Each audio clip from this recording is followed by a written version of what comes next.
The glare of the Manhattan winter sun reflected sharply off the screen of Emma Scott's laptop as she stared at the email that would change her life.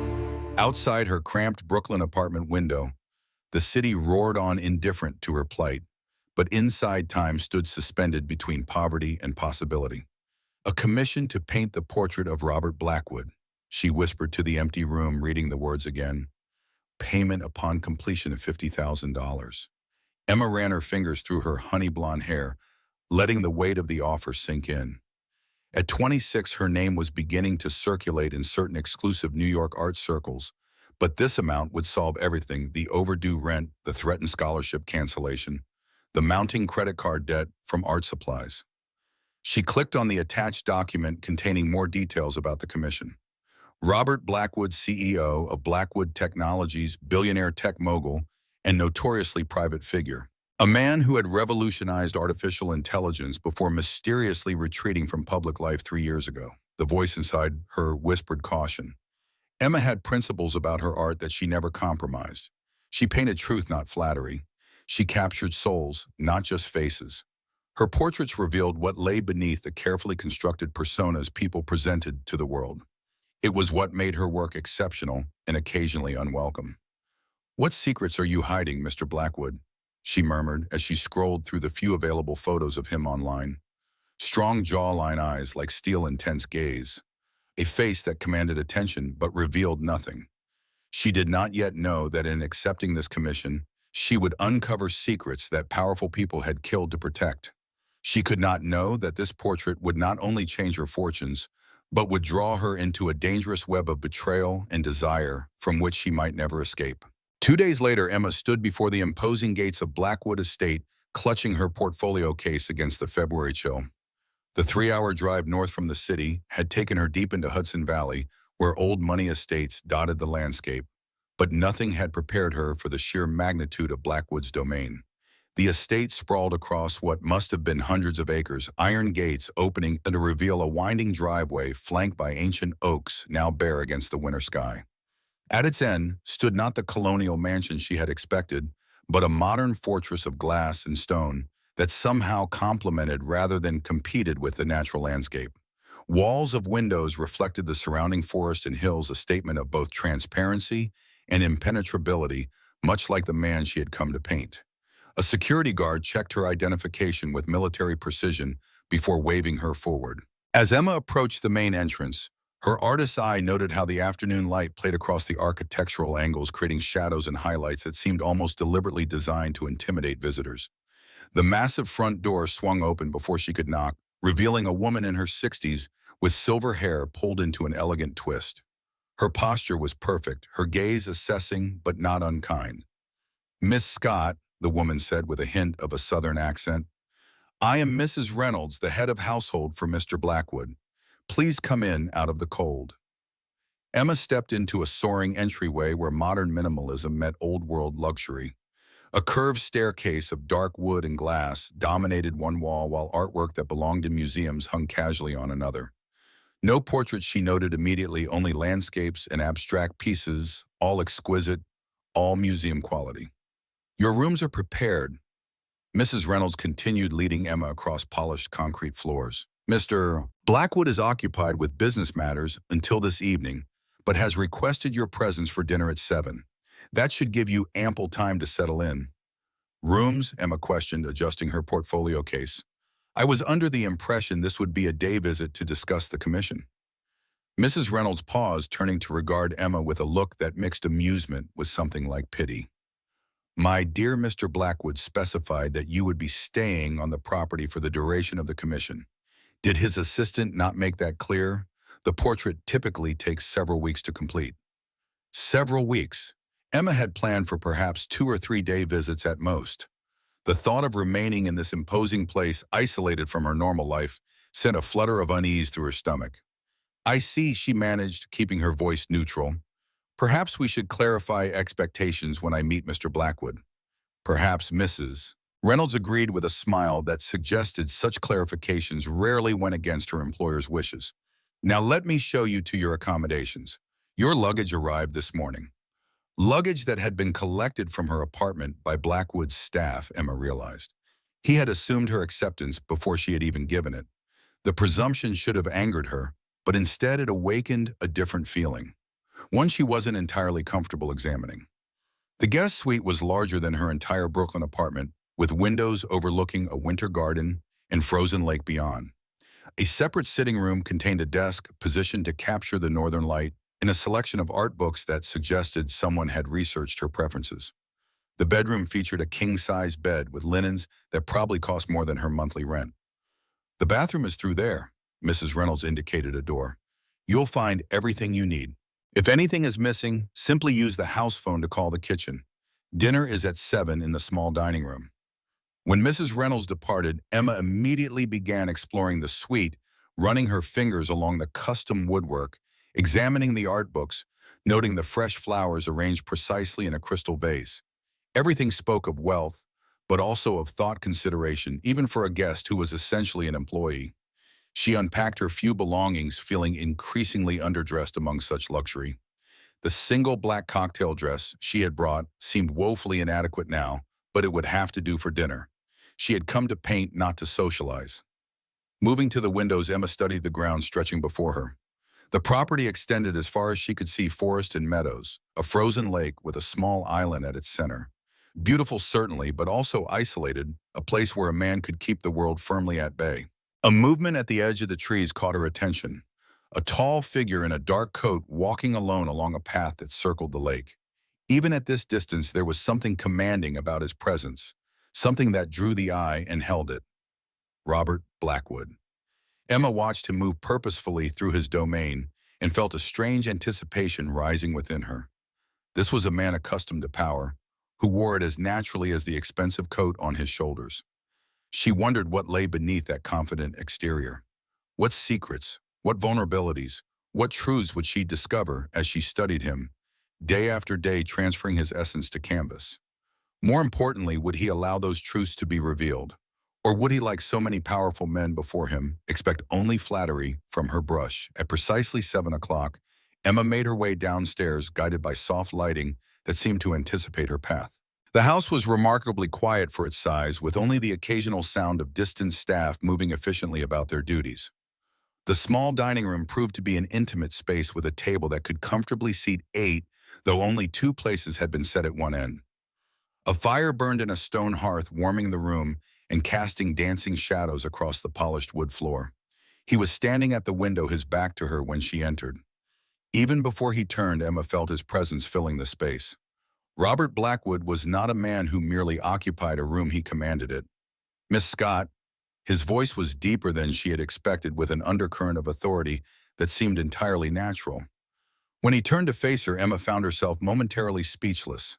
The photographs had not done him justice.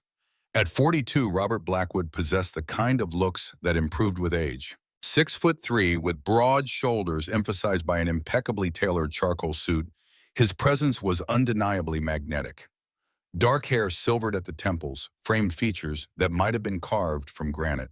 Strong jawline, straight nose, and eyes of such an unusual gray that they appeared almost silver in the firelight. But it was not merely his physical appearance that arrested Emma's attention. It was the intensity that radiated from him, the sense of barely contained power, and the penetrating intelligence in his gaze as it swept over her. "Mr. Blackwood," she replied, extending her hand, determined to establish a professional tone immediately. "Thank you for the commission, though I believe we need to discuss some details." His hand enveloped hers, completely warm and dry, the handshake firm but not domineering. Yet something in the contact sent an unexpected current through her, a jolt of awareness that was both exhilarating and unsettling. "Of course," he replied, releasing her hand after holding it perhaps a moment longer than strictly necessary. "But first, let's have dinner. Business discussions are always more productive when one isn't hungry." He gestured toward the table where a server had materialized silently to pull out her chair. Emma took her seat, aware of how Blackwood observed her movements with that same intense focus he seemed to bring to everything. "Wine?" he asked, as the server presented a bottle for his approval. "Just a small glass, please," Emma replied. "I need to keep a clear head if we're discussing business." A slight smile touched his lips, almost approving. "Sensible. I appreciate someone who knows their limits and isn't afraid to state them." The meal progressed through several exquisitely prepared courses, each served with quiet efficiency by staff who seemed to anticipate their needs without being intrusive. Throughout, Blackwood surprised her with his knowledge of art history, particularly portraiture. The Renaissance masters understood something that many modern portrait artists have forgotten, he commented as they enjoyed a perfectly seared fish course.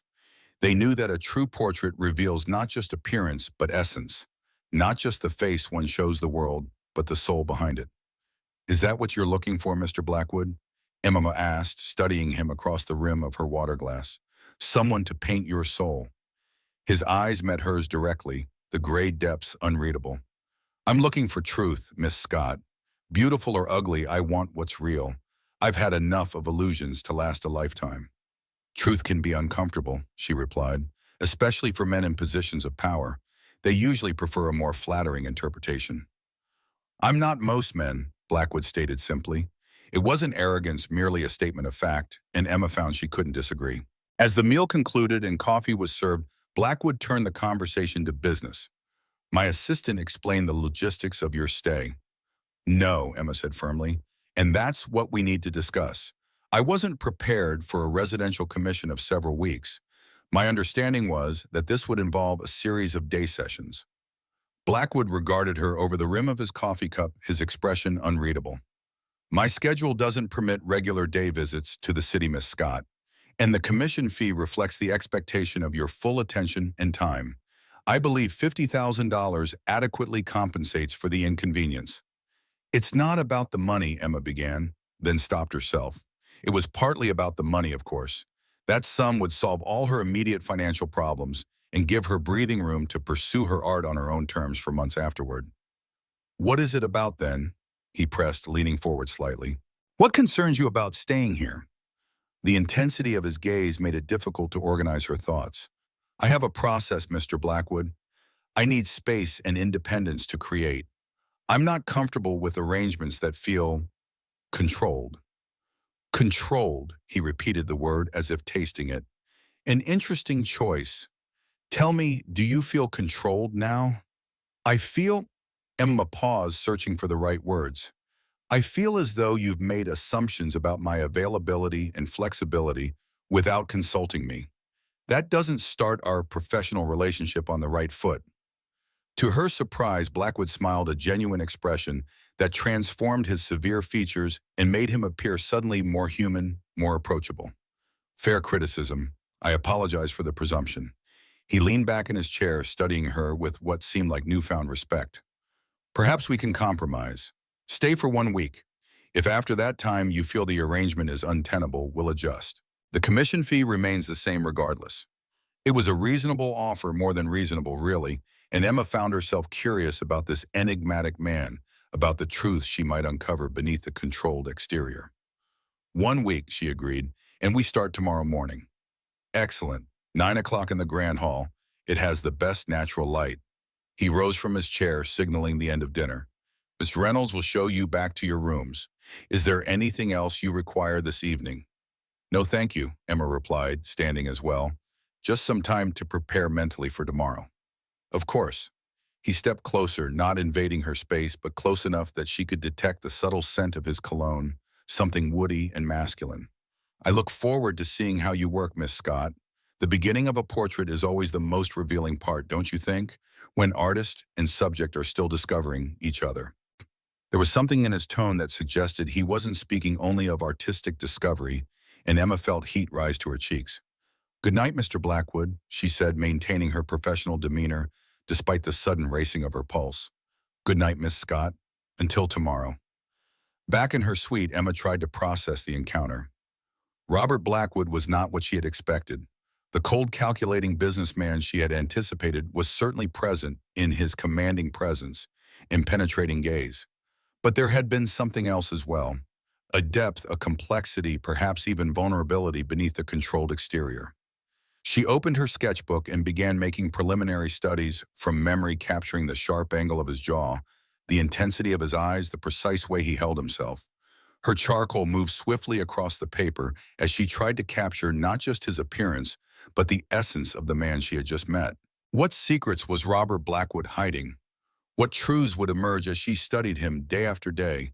And why did she feel that in accepting this commission, she had stepped into something far more complex and potentially dangerous than a simple portrait? Sleep proved elusive that night. Emma found herself standing at the window in the early morning hours, watching as snow began to fall, gently blanketing the estate in pristine white. Somewhere in this vast house was a man who had specifically chosen her to reveal his truth on canvas. Not just any artist, but her with her uncompromising eye and reputation for seeing beyond facades. The question that kept her awake was simple but troubling. Why would a man who had gone to such lengths to protect his privacy suddenly want to be seen? Truly seen? At precisely 9 o'clock, Emma stood in the grand hall, her easel set up, materials prepared. The space was magnificent, with soaring ceilings and walls of glass that allowed the morning light to stream in, illuminating the room with a clarity perfect for portraiture. She heard him before she saw him, footsteps echoing on the polished floor, confident, purposeful. When Robert Blackwood entered the room, his presence immediately altered its dynamic, as if the very air responded to his arrival. He had dressed simply for their session in a black cashmere sweater and dark trousers that somehow managed to appear both casual and meticulously tailored. The effect was to emphasize the natural authority of his bearing without the formal armor of a business suit. "Good morning, Miss Scott," he greeted her, his voice resonating in the large space. "I trust you slept well." "Well enough," she replied, focusing on arranging her materials rather than on the disconcerting effect his presence had on her composure. "I've been considering potential compositions. Would you prefer formal or more relaxed?" "I defer to your artistic judgment," he said, moving to stand near one of the large windows where light created interesting patterns across his features. "This is your territory, not mine." Emma approached him, considering angles and lighting, feeling suddenly very aware of her role. This was familiar ground for her, the beginning of a portrait when she assessed and planned. Yet something felt different this time. "I'd like to start with some preliminary sketches to get a sense of your features and expressions," she explained, taking out her sketchbook. "It helps me understand how to approach the final portrait." "By all means," he replied, his expression neutral but watchful. "Do you want me to pose or just go about normal activities?" "For now, just sit here," she indicated a leather chair positioned near the window. "Be comfortable, but try to hold relatively still. We can take breaks whenever you need." As he took his seat, Emma noticed the natural authority in his movements, the way he claimed the space without effort. Most subjects, particularly powerful men, displayed subtle discomfort when placed under an artist's scrutiny, a tightness around the eyes or mouth, betraying their unease at being observed so closely. Not Blackwood. He settled into the chair with perfect composure, his gaze steady and direct.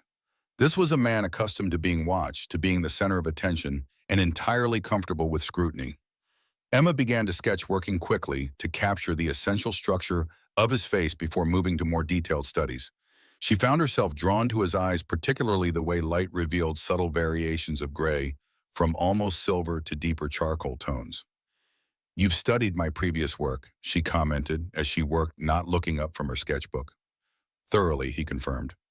"I've followed your career for the past 2 years."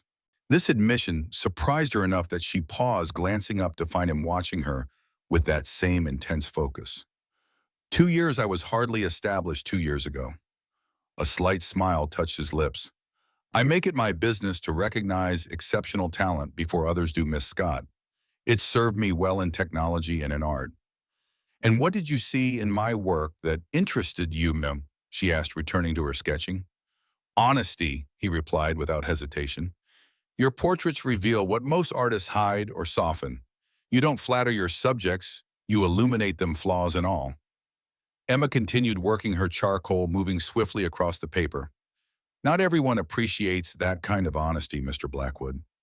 "I'm counting on it," he said, his voice taking on a deeper quality that made her glance up again. Their eyes met across the space between them, and for a moment Emma felt as though she were falling into those gray depths, seeing something there that both attracted and warned her.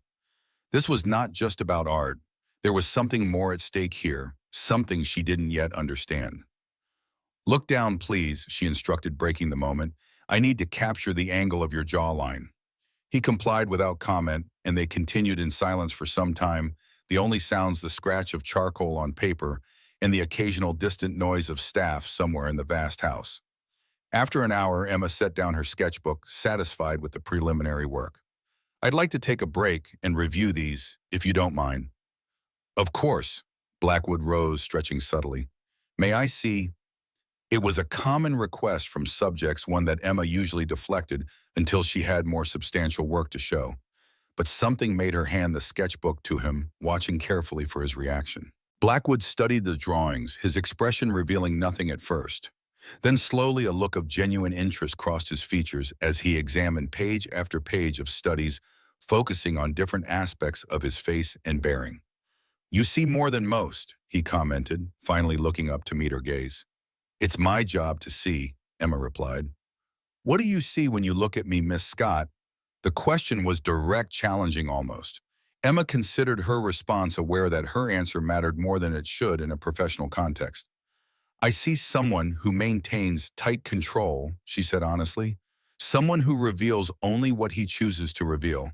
But there's more beneath the surface: contradictions, tensions, perhaps even pain. That's what makes you an interesting subject." Instead of the defensiveness she expected, Blackwood seemed pleased with her assessment. "Good Hikan," he said, handing back the sketchbook. "That's exactly why I chose you. I don't want a portrait that shows what everyone sees. I want one that shows what no one sees." "Including yourself?" Emma asked, the question slipping out before she could reconsider. His eyes narrowed slightly. "Especially myself." The rest of the morning passed in focused work as Emma began transferring her preliminary sketches to canvas, establishing the basic composition and structure that would underpin the portrait. Blackwood proved to be an excellent subject patient, and still without appearing rigid. When Mrs. Reynolds appeared to announce lunch, Emma was surprised to discover 3 hours had passed in what felt like moments. She had fallen into the familiar rhythm of creation, the state of flow where time ceased to matter and only the work existed. "We'll continue this afternoon if you're not too tired," Blackwood said as they prepared to break for lunch. "Unless you need more time with the preliminary work." "This afternoon would be fine," Emma agreed, cleaning her brushes. "The light changes after 2, but that might actually work well for the background elements I want to capture."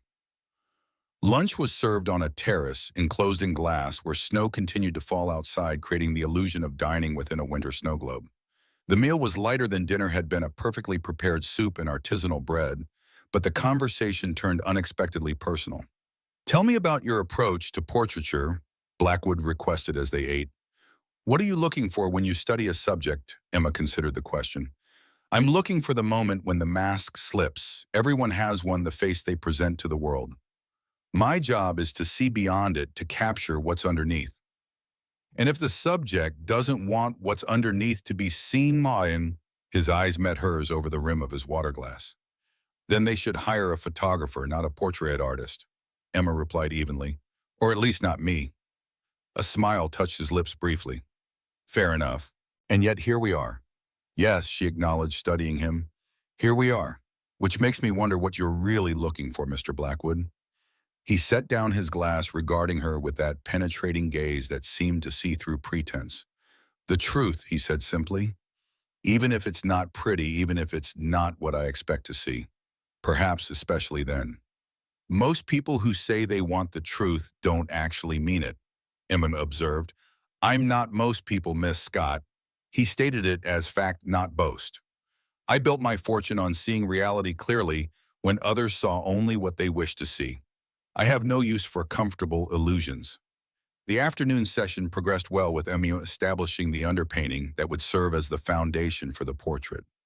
As the light shifted, she found herself increasingly drawn to the play of shadow across Blackwood's features, the way it emphasized the strength of his jawline and the intensity of his gaze. "You're very still while you work," Blackwood observed during a brief break. "Most artists I've known talk constantly about technique, inspiration, their grand theories of art."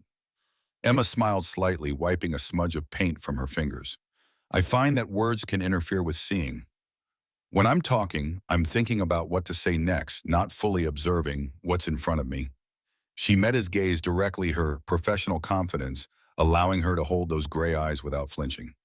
"And you're an unusually patient sitter. Most people fidget, complain about discomfort, ask to see the work before it's ready. I've spent my life being observed, Miss Scott, by competitors, analysts, the media. Being still under scrutiny is a skill I mastered long ago. The comment seemed casual, but Emma sensed layers beneath it, perhaps a reference to the isolation that often accompanied power, the constant performance required of those in the public eye.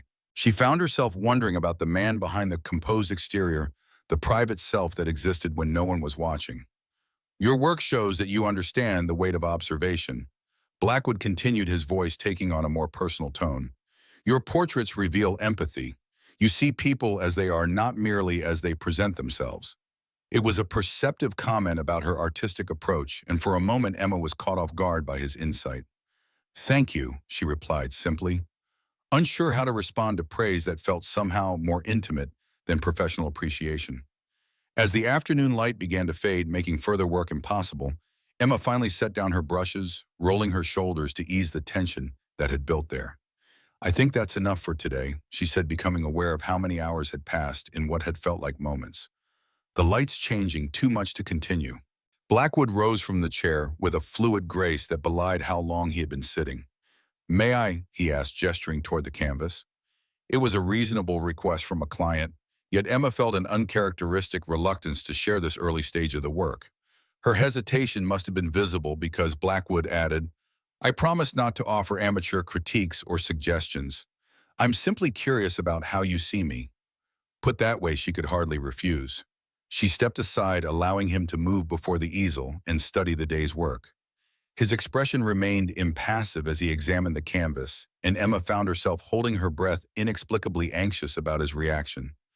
When he finally spoke, his voice was thoughtful, almost surprised. You haven't flattered me, he observed, but neither have you been unkind. This is honest. Honesty is the only gift worth giving in a portrait, Emma replied, relieved that he understood her approach. Flattery is temporary comfort. Truth endures. Blackwood turned to her, studying her face with the same intensity he'd given her work. And do you always pursue truth so relentlessly in your work, Miss Scott, even when it might be unwelcome? There was a challenge in the question, something that went beyond artistic philosophy into more personal territory. I try to, she answered, meeting his gaze steadily. Though I've learned that people often commission portraits not to see themselves truly, but to see a version they prefer, more powerful, more beautiful, more significant than they feel. A smile touched his lips, subtle but genuine. And which do you think I want, truth or flattery? The question hung between them, charged with meaning beyond the words themselves. Emma considered her answer carefully, sensing that this was a pivotal moment in their working relationship. I think you want to be seen, she said finally, really seen, perhaps for the first time. That's different from either truth or flattery. It's recognition. Something flickered in Blackwood's eyes, a brief vulnerability quickly masked. For a moment it seemed he might say more, perhaps something personal, that would cross the boundary between professional and intimate. Instead, he simply nodded, stepping back from the easel. Until tomorrow, then. Same time. The moment had passed, the professional distance restored. Yet as Emma packed her materials, she couldn't shake the feeling that something significant had shifted between them, that a door had opened just a crack, offering a glimpse into unexplored territory. Dinner that evening was a quieter affair than the previous night, both of them perhaps slightly drained by the intensity of the day's work. The conversation remained largely general art exhibitions in New York, the history of Hudson Valley, the changing nature of the technology industry.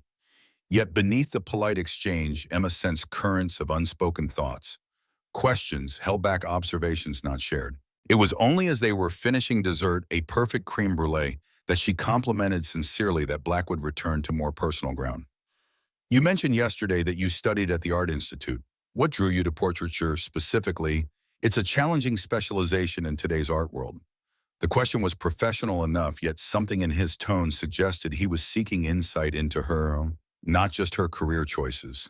I've always been fascinated by faces, Emma replied, considering how much of herself to reveal. Not just how they look, but how they contain stories, experiences, choices, regrets, hopes. A landscape or still life can be beautiful, but a human face is a living history. She paused, swirling the last of her wine thoughtfully. And there's something intimate about the process that appeals to me. To create a successful portrait, I have to really see my subject, and they have to allow themselves to be seen. It's a kind of trust that's rare in everyday life. Blackwood nodded slowly as if her answer confirmed something he had suspected. And what about your own face? Who captures your story?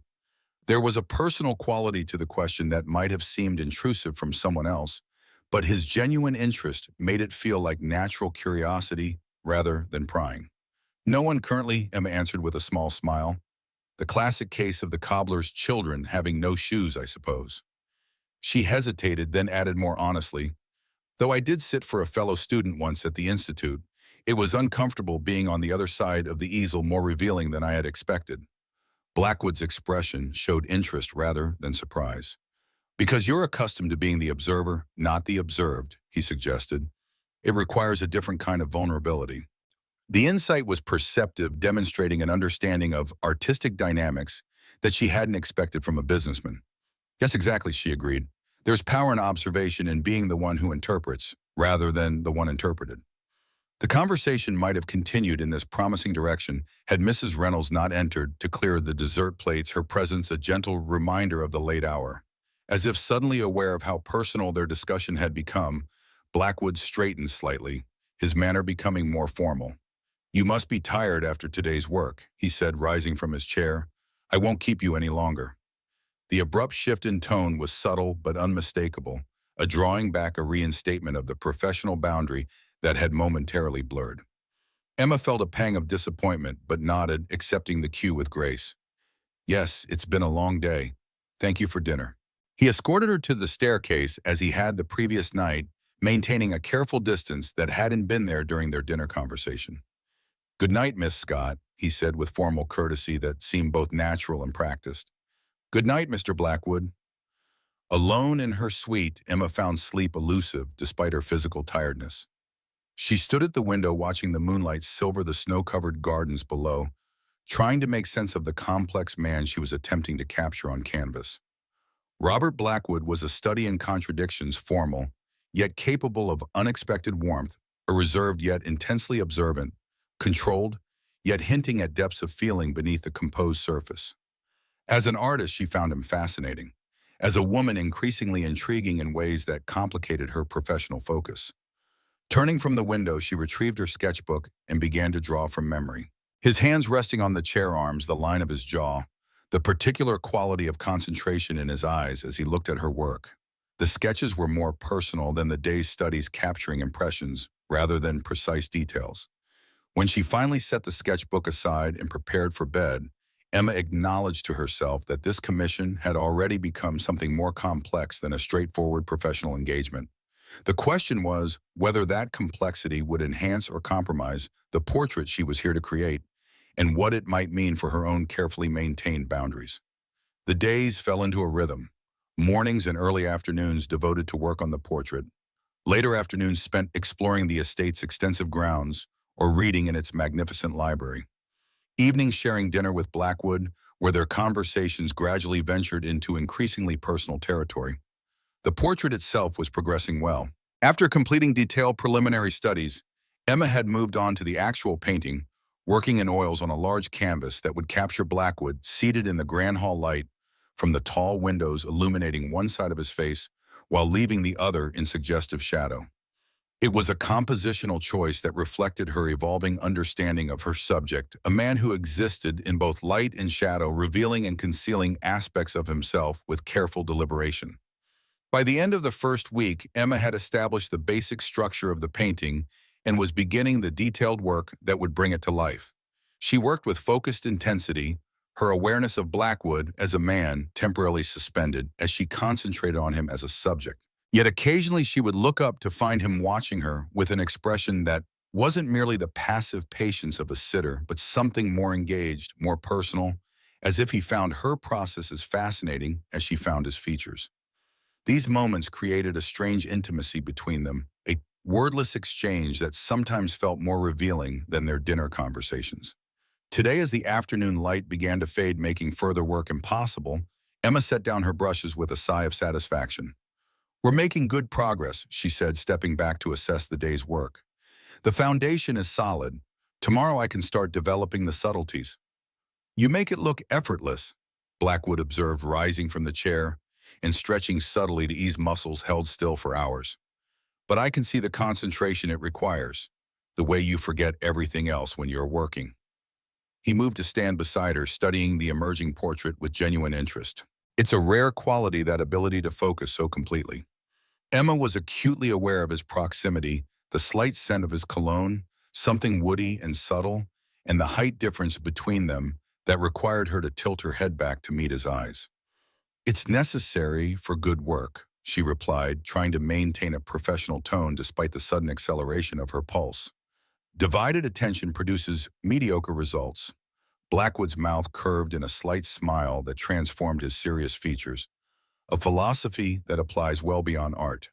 He was standing close enough that Emma could see the varied gold and gray flecks in his eyes, the faint lines at their corners, that suggested he smiled more in private than his public image indicated. For a moment, neither spoke, the silence between them charged with something unacknowledged, yet increasingly difficult to ignore. It was Blackwood who finally broke the moment, stepping back as if suddenly aware of a boundary crossed. "You've been working all day," he said, his tone deliberately lighter. "Perhaps you'd like to see more of the estate this afternoon. There are parts of the grounds you haven't explored yet." The invitation was welcome. Emma had indeed spent most of her free time in the library or the formal gardens nearest the house, curious about the rest of the property, but hesitant to wander too far without invitation. "I'd like that," she replied, grateful for the chance to step away from the intensity of the portrait session. "Just let me clean my brushes first." 15 minutes later, they were walking side by side down a gravel path that led away from the formal gardens into more natural landscaping. Blackwood had changed from his sitting clothes into more casual attire suited for a garden walk, and Emma had traded her paint-spattered smock for a light sweater against the winter chill. "The estate has been in my family for 4 generations," Blackwood explained as they walked. "My grandfather acquired it after making a fortune in manufacturing. It was in disrepair then. The Depression and subsequent decades had not been kind to it." He gestured toward a distant section of the property where ruins could be seen among carefully tended vegetation. "Those are the remains of the original structure. Most of what you see now was rebuilt in the late 20th century, though, with remarkable fidelity to the historical architecture." The tour continued through various sections of the estate: a small vineyard that produced wine solely for the estate's consumption, a kitchen garden that supplied much of the fresh produce for their meals, a small chapel dating from the 19th century that had somehow survived decades of neglect before the property came into his family's hands. Throughout, Blackwood proved to be a knowledgeable guide, sharing historical details and personal anecdotes with equal ease. It was the most relaxed Emma had seen him, as if being outdoors, away from the formality of the portrait sessions, allowed him to set aside some of his habitual reserve. "And this," he said, leading her down a path that opened suddenly onto a breathtaking view of a natural pool fed by a small waterfall, "is my favorite spot on the property, especially at this time of day." The winter sun cast a golden glow over the scene, turning the partially frozen water into liquid amber and illuminating the surrounding trees in rich, warm tones. "It's beautiful," Emma said, sincerely understanding why this place would appeal to someone like Blackwood, whose life must be filled with demands and expectations. Here was tranquility, privacy, natural beauty, undemanding in its perfection. They stood in companionable silence for several minutes, watching the play of light on water. When Blackwood finally spoke, his voice was quieter, more personal than it had been during the tour. "I come here to remember what matters," he said, his gaze still on the water.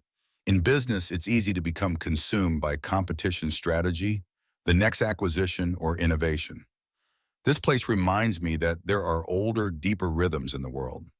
There was something vulnerable in this admission, a glimpse of the man beneath the successful businessman. And Emma found herself touched by his willingness to share this more personal side. "I understand," she replied softly. "I feel the same way about painting. It connects me to something timeless, something that exists beyond the noise and rush of modern life." Blackwood turned to look at her, then his expression thoughtful, almost tender. "We have that in common, it seems, a need to touch something eternal in a world obsessed with the temporary." The observation created a moment of connection between them that transcended their professional relationship, acknowledging a shared understanding that went beyond client and artist. As the light began to fade, they turned back toward the main house, walking in a silence that felt comfortable, even intimate, each lost in their own thoughts, yet somehow together in their reflection. Dinner that evening took on a different quality, the afternoon's shared experience having shifted something in their dynamic. The conversation flowed more naturally, touching on personal topics that had previously been approached only obliquely. Emma found herself talking about her childhood in a small town outside Boston. Her early fascination with drawing faces the supportive teacher who had encouraged her to apply to art school despite her parents' practical concerns about making a living. Blackwood, in turn, shared stories of his university days, his early business ventures, some successful, others instructive failures, and his gradual disillusionment with the corporate world he had mastered. Success was supposed to bring freedom, he said, swirling the wine in his glass thoughtfully. Instead, I found it created a different kind of cage. Expectations, responsibilities, the constant pressure to maintain and expand what I'd built. Is that why you live here rather than in New York or Silicon Valley? Emma asked, genuinely curious about the choices that had led someone of his wealth and influence to this relatively isolated existence. Blackwood considered the question his expression, suggesting it touched on matters he didn't often discuss. Partly, he acknowledged, I can conduct most of my business remotely now, and when I need to be in the city, it's a short flight. But there's more to it than convenience. He paused as if deciding how much to reveal. There was a time in my life several years ago when I lost sight of who I was beneath the roles I played. Coming here was a way of reconnecting with something more essential in myself, away from constant scrutiny and expectations. It was the most personal revelation he had offered. And Emma sensed there was more to the story than he was sharing, perhaps pain or loss that had prompted this retreat from the world. And has it worked? She asked gently, this reconnection you were seeking. Blackwood's smile held a touch of melancholy. Some days more than others, he replied. It's an ongoing process, not a destination reached. The conversation might have delved deeper had Mrs. Reynolds not entered at that moment to clear their plates and offer coffee. Her presence a reminder of the household routines that structured their days. As they moved to the sitting room for coffee, Emma noticed a slight shift in Blackwood's manner. Not a withdrawal exactly, but a return to the more measured interaction that characterized their early encounters. It was as if he had suddenly become aware of how much he had revealed and was now recalibrating, establishing a safer distance. The evening concluded earlier than usual, Blackwood citing correspondence that required his attention. As he escorted her to the staircase, there was a moment of awkwardness that hadn't been present before. A sense of things said and unsaid, of boundaries approached and then carefully respected. Thank you for the tour this afternoon, Emma said, filling the silence with polite gratitude. It helps to understand the context of my subjects' lives when I'm painting them. Blackwood nodded, his expression unreadable in the dimly lit hallway. I'm glad you enjoyed it, he replied formally, then hesitated as if considering saying more. Instead, he simply added, Good night, Miss Scott. I'll see you in the morning. As she climbed the stairs, Emma felt the weight of his gaze following her, a tangible presence that lingered even after she heard his footsteps moving away toward his study. In her suite, preparing for bed, Emma found herself replaying moments from the day. The charged silence as Blackwood stood beside her, examining the portrait, the peaceful interlude by the hidden pool, the personal revelations over dinner, the strange tension at their parting. Something was developing between them that went beyond the normal rapport between artist and subject, a connection that both attracted and unsettled her. As she slipped beneath the cool sheets, Emma reminded herself firmly of the professional nature of her presence at Blackwood Estate. She was here to create a portrait, to do the work she was exceptionally skilled at, not to become emotionally entangled with her client. Yet even as she formed this rational thought, another part of her mind was already anticipating tomorrow's session, wondering what new facets of Robert Blackwood might be revealed, both on canvas and in the complex, evolving relationship that was becoming increasingly difficult to define or contain within professional boundaries. The next morning dawned with unexpected brilliance, sunlight streaming through the windows and transforming Emma's suite into a cathedral of light. She had risen early, restless with thoughts of yesterday's revelations and the growing complexity of her relationship with Robert Blackwood. As she prepared for the day's session, arranging her paints and cleaning brushes with practiced precision, Emma found herself dwelling on the dichotomy of the man she was painting, powerful yet vulnerable, commanding yet seeking truth, distant yet increasingly present in her thoughts. When she arrived at the grand hall, Blackwood was already there, standing by the window, where the morning light carved his profile against the landscape beyond. For a moment, she simply observed him, the artist in her noting how his stance conveyed both strength and solitude. "You're early," she said, announcing her presence. He turned, his expression shifting from contemplation to something warmer. "I found I prefer the anticipation to the waiting." There was something in his tone that suggested he wasn't speaking only of the portrait session, and Emma felt color rise to her cheeks as she busied herself with setting up her easel. "The light is exceptional this morning," she commented, keeping her voice professional. "We should take advantage of it for the more detailed work on your features." Blackwood took his position in the chair they had established for the portrait, his movements fluid and deliberate. "I'm entirely at your disposal, Miss Scott." The session progressed with intense focus, Emma working on capturing the nuances of his expression, the precise way light revealed the complexity in his eyes. They spoke little, falling into a rhythm of creation that required no words, only the occasional direction from Emma to adjust his position slightly. It was during one such adjustment, as she approached to turn his face a fraction toward the light, that Emma noticed a thin white scar at his temple, nearly invisible, but for the way the sunlight caught it. "May I?" she asked, her hand hovering near his face. He nodded, and she gently touched the scar, her fingertips grazing his skin, with professional detachment that nonetheless sent an unexpected current between them. "Military?" she asked, noting its precise nature. "Afghanistan," he confirmed, his eyes meeting hers. "Before I founded the company. Special Forces." This revelation added yet another layer to her understanding of him. Not just a businessman, but a soldier, someone who had faced death and violence before building his empire. "You never mention it in your public profile," she observed, stepping back to her canvas. "There are many things I don't mention publicly," he replied, his expression unreadable. "We all choose which parts of ourselves to reveal and which to keep hidden." Emma continued painting, digesting this new information. "But you're allowing me to see it all for this portrait." "That's the agreement," Blackwood said after a moment's pause. "Complete truth, whether I like what I see or not." By midday, Emma had made significant progress on capturing the complexity of his features, particularly his eyes, which now seemed to follow the viewer with uncanny intensity from the canvas. "We should break for lunch," she suggested, stepping back to assess her work. "I need some distance from it to see what's missing." As they made their way to the terrace where lunch was being served, Emma found herself increasingly curious about the parts of Blackwood's life he kept hidden, not just from the public, but perhaps even from himself. "Tell me about Afghanistan," she said as they settled at the table.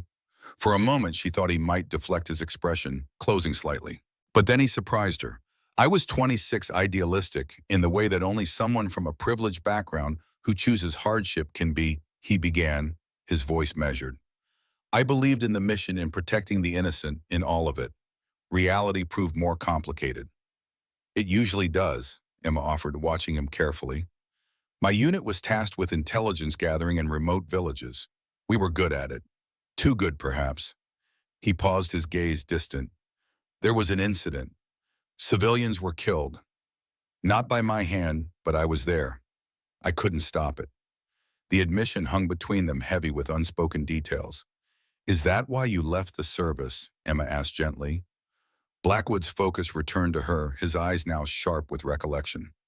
"I left because I realized I was fighting the wrong war.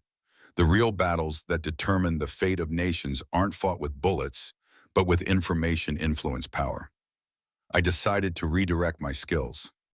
"And built Blackwood Technologies." "Yes, an intelligence company at its core, though we market it as something more palatable to civilian sensibilities." His smile held no warmth. "The irony is that I've probably affected more lives through my algorithms than I ever did with a weapon." After lunch, they returned to the portrait session, but something had shifted in their dynamic. Blackwood seemed more present, more engaged, as if the morning's revelations had unlocked something within him. Emma worked with renewed intensity, determined to capture this new dimension of understanding on canvas. As the afternoon progressed, Emma found herself drawn to explore the lower level of the house during a break, while Blackwood attended to some business calls. Mrs. Reynolds had mentioned a collection of rare books housed there, and with time to spare, Emma's curiosity led her down the sweeping staircase. The lower floor was cooler tea, the modern architecture giving way to older stonework that suggested this part of the house had been preserved from an earlier structure. Emma followed the hallway, admiring the artwork that lined the walls. Still no portraits, she noted only landscapes and abstracts of exceptional quality. A partially open door revealed what appeared to be the library Mrs. Reynolds had mentioned, and Emma stepped inside, immediately enveloped by the scent of old leather and paper. Floor-to-ceiling bookshelves lined the walls, interspersed with comfortable reading chairs and soft lighting. It was clearly a room designed for solitude and contemplation. As she moved deeper into the room, drawn by a collection of art books displayed on a central table, Emma noticed another door at the far end slightly ajar. Curious, she approached, telling herself she was merely exploring the public spaces of the house, not prying. The door opened to reveal a smaller room that appeared to serve as a private study or perhaps a secondary library. Unlike the main library's warm tones and comfortable furnishings, this space was more utilitarian, with a large desk dominating the center and walls lined with filing cabinets rather than bookshelves. Emma was about to retreat when a particular item caught her eye: a series of framed sketches on the far wall. Moving closer, she realized they were preliminary studies for portraits. Artist sketches, much like the ones she created before beginning a painting. With growing curiosity, she examined them more carefully and felt a jolt of recognition. These were the work of Catherine Wells, a portraitist whose career had skyrocketed in recent years. Emma had studied her technique during her own training. Next to Wells's sketches hung similar preliminary works by Maria Diaz and Sarah Chen, both renowned in the portraiture world. All three artists had created studies of the same subject, Robert Blackwood. Yet there were no finished portraits to be found anywhere in the house. Only these preliminary sketches, framed and displayed in this private room as if they represented something significant despite their incompletion. "I see you found my gallery of failures." The voice startled Emma, and she turned to find Blackwood standing in the doorway, his expression unreadable. "I'm sorry," she said immediately. "I was exploring the library and the door was open. I didn't mean to intrude." "You're not intruding," he replied, stepping into the room. "I've always found it useful to remember one's incomplete endeavors. They teach us more than our successes." Emma looked back at the sketches. "These artists, they're all exceptional. Why didn't they complete your portrait?" Blackwood moved to stand beside her, close enough that she could sense the tension in his body. "They began with the same intention you did to capture truth, but somewhere along the way, truth became uncomfortable. For them or for you?" Emma asked, meeting his gaze directly. "Both, perhaps." His eyes held hers for a long moment. "Catherine decided I was attempting to control her artistic vision. Maria found my scrutiny too intense. Sarah..." He paused. "Sarah developed personal feelings that complicated her professional judgment." The implication hung between them, unspoken but clear. Personal entanglements had derailed each previous attempt at his portrait. "And now you've hired me," Emma said carefully, "knowing your track record with portrait artists." "You're different," Blackwood replied with quiet certainty. "How can you be sure?" "Because you value truth above comfort, above connection, even above beauty." His gaze was unwavering. "You won't compromise your vision to please me or to protect yourself from what you might discover." There was both challenge and admiration in his assessment, and Emma felt the weight of expectations settling on her shoulders, not just his, but her own. "I should get back to work," she said, taking a step toward the door. "The afternoon light won't last much longer." As they returned to the grand hall and the portrait session resumed, Emma found herself studying Blackwood with new awareness. What had happened between him and these other artists? What truths had they begun to uncover that had proven too difficult to face? More importantly, would she have the courage to see the process through, regardless of what emerged? The next morning, Emma woke to the sound of rain against the windows, a steady drumming that promised a day of gray skies and subdued light. Perfect for the more contemplative aspects of portraiture, she thought, as she dressed in a comfortable sweater and pants suitable for a day of intense work. When she arrived at the grand hall, she was surprised to find it empty. Instead, Mrs. Reynolds was waiting with a message. "Mr. Blackwood sends his apologies," the housekeeper explained. "Urgent business matters require his attention this morning. He suggests you might work from your preliminary studies today, or perhaps take the day to explore the house if you prefer. The car and driver are at your disposal should you wish to visit the surrounding area." The news was both disappointing and a relief. Disappointing because Emma had been making excellent progress on the portrait and preferred to work directly from her subject when possible. yet a relief because it offered a respite from the growing emotional complexity of their interactions. I'll work from the studies. She decided, not wanting to lose momentum on the project. Please thank Mr. Blackwood for the offer of the car, but I'm happy to continue here. Alone in the grand hall, Emma found herself working with a different energy, more reflective, less immediately responsive to her subject's presence. The absence of Blackwood's physical form was paradoxically allowing her to focus more deeply on her internal understanding of him. She worked steadily through the morning, developing the background details and refining the play of light across his features, occasionally referencing her detailed sketches, but increasingly relying on memory, the exact angle of his jaw, the particular way his eyes caught the light, the subtle tension in his hands that revealed his controlled nature. By midday, she was so absorbed in her work that she started when Mrs. Reynolds appeared with a tray of lunch. Mr. Blackwood thought you might prefer to continue working rather than break for a formal lunch, the housekeeper explained, setting down a simple but elegant meal of quiche salad and fresh bread. He asked if you would join him for dinner at 7 instead of the usual 8. He has something he wishes to show you. The adjusted dinner invitation piqued Emma's curiosity, but she simply thanked Mrs. Reynolds and returned to her work, determined to make the most of the solitary hours. The afternoon passed quickly, the portrait taking on new depth and subtlety as she layered paint with practiced precision. It was only when the changing light made further work impossible that Emma finally set down her brushes, stretching to ease muscles stiff from hours of concentrated effort. Looking at the day's progress, she felt a quiet satisfaction.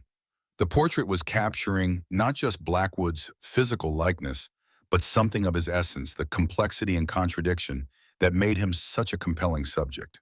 With several hours before the early dinner, she decided to take advantage of the estate's magnificent bathing facilities, hoping a long soak would ease the tension in her shoulders and refresh her for the evening ahead. The dinner invitation had specified no change in the usual informal dress code, so Emma chose a simple blue dress that she hadn't worn yet during her stay. It was more feminine than her usual working attire, but still appropriate for a professional setting, the color bringing out the blue undertones in her green eyes. As she descended the staircase at precisely 7, she found Blackwood waiting in the entrance hall, dressed in his customary simple elegance, dark trousers and a charcoal sweater that emphasized the breadth of his shoulders. "Miss Scott," he greeted her, his eyes taking in her appearance with evident appreciation. "Thank you for accommodating the change in schedule. I trust your day was productive despite my absence." There was a subtle tension in his manner, a contained energy that suggested something significant was on his mind. "Very productive," she confirmed as he led her not toward the dining room, but in an unfamiliar direction deeper into the house. "Working from memory and studies allowed me to focus on aspects of the portrait I might have approached differently with you present. Sometimes distance creates its own kind of insight." Blackwood nodded, seeming pleased by her answer. "I've often found the same to be true in business negotiations. Stepping away can provide clarity that's difficult to achieve in direct engagement." They were moving through a part of the house Emma hadn't visited before, down a corridor lined with landscapes and seascapes, none of them portraits, she noted again. "Where are we going?" she finally asked, curiosity overcoming her usual professional reserve. Blackwood glanced at her, a slight smile playing at the corners of his mouth.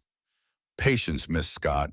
Consider it a surprise one I hope will interest you both personally and professionally."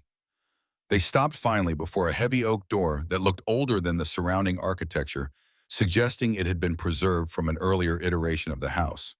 Blackwood produced an old-fashioned key from his pocket, the metal worn smooth with age and use.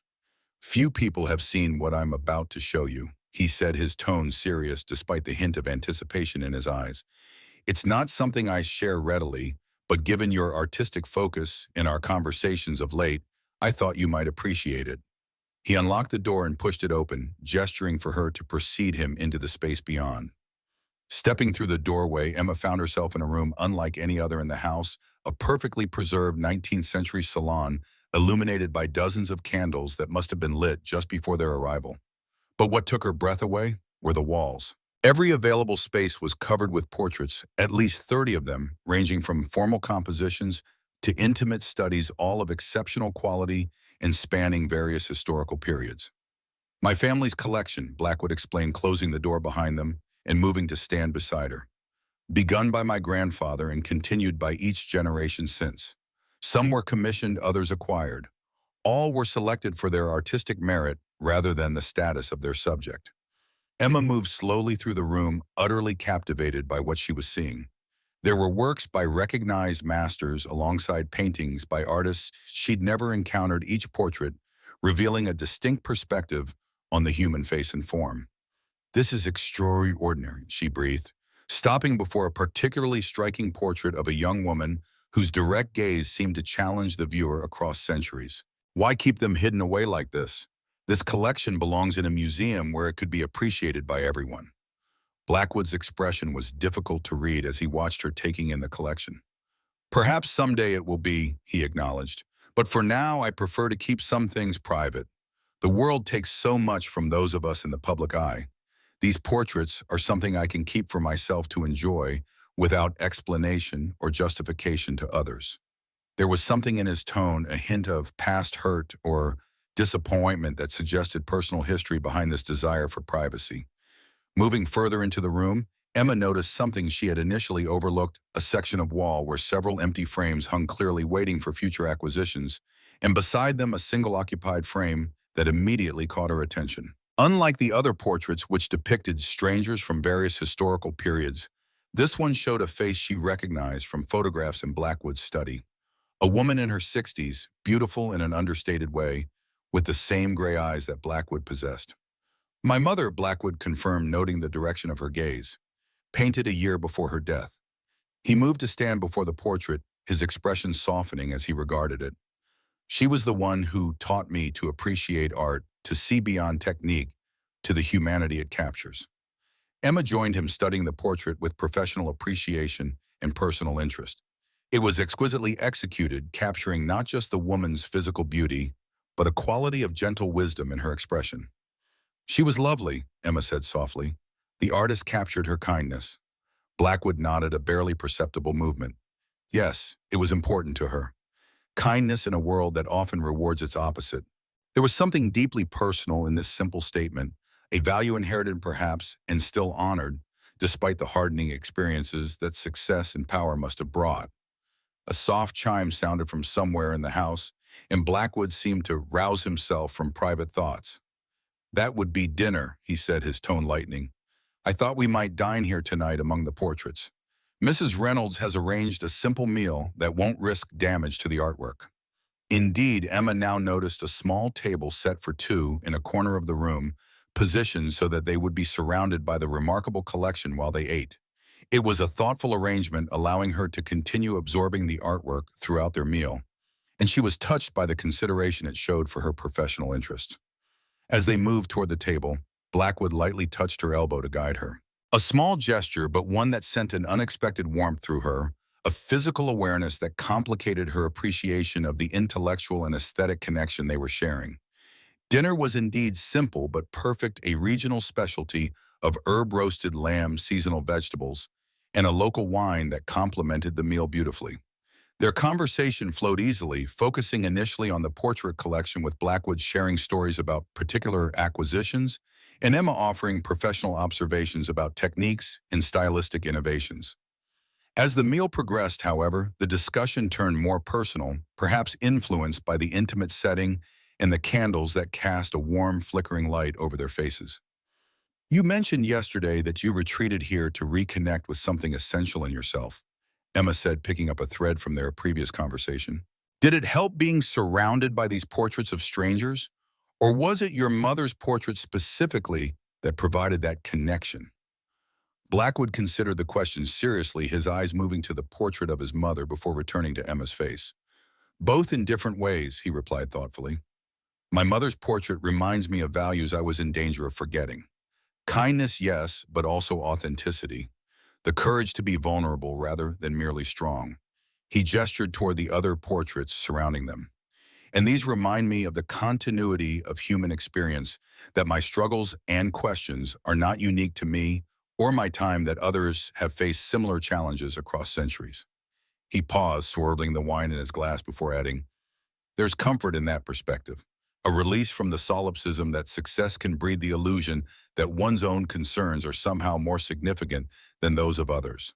It was a surprisingly philosophical response, revealing a depth of reflection that Emma hadn't fully appreciated before this evening. She found herself wondering about the experiences that had shaped this man. What losses or disappointments had driven him to seek solitude and perspective? What successes had proven ultimately unsatisfying? And has it worked? She asked, echoing her question from the previous night. This retreat, this reconnection with essential values. Blackwood's smile held that same touch of melancholy she had noted before. It's a process, he repeated, then added, though perhaps accelerated recently. The implication hung in the air between them, that her presence, their interactions, had somehow catalyzed his ongoing journey toward authenticity and connection. The thought created a flutter of both pleasure and apprehension in Emma's chest, a recognition that their professional relationship was evolving into something neither had anticipated. The remainder of dinner passed in a gentle exploration of safer topics, books they had both enjoyed, places. They had traveled the distinctive qualities of Hudson Valley light that had attracted so many painters over centuries. Yet underlying this casual conversation was a new awareness, a tacit acknowledgement of deepening connection that neither was quite ready to name or address directly. When they had finished their meal, Blackwood suggested a final glass of wine by the fireplace where a small fire had been lit against the evening's chill. The setting was undeniably romantic, the flickering candlelight, the warmth of the fire, the extraordinary artwork surrounding them like silent witnesses to human emotion across time.